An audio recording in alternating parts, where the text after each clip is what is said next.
working in the field of organisational transformation, team and group development, and leadership development for over 20 years. And for the last 10 of those, we've been talking about the new conditions of volatility, complexity, and uncertainty.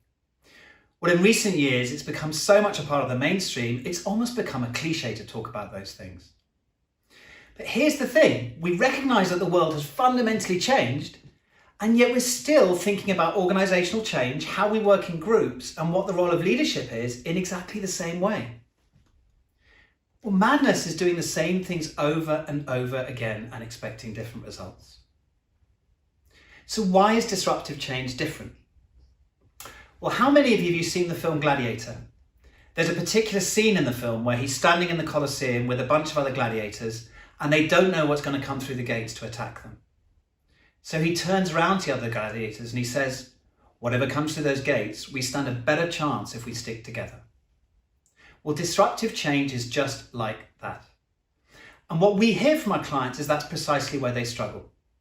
All too often they talk about resistance in the front line, silos and functions that pull in different directions, or even a misalignment in the leadership team that ends up fundamentally compromising transformation efforts.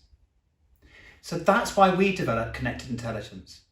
It's a totally different way of thinking about organisational change, how we work in groups, and it revitalises the role of leadership. And the upshot?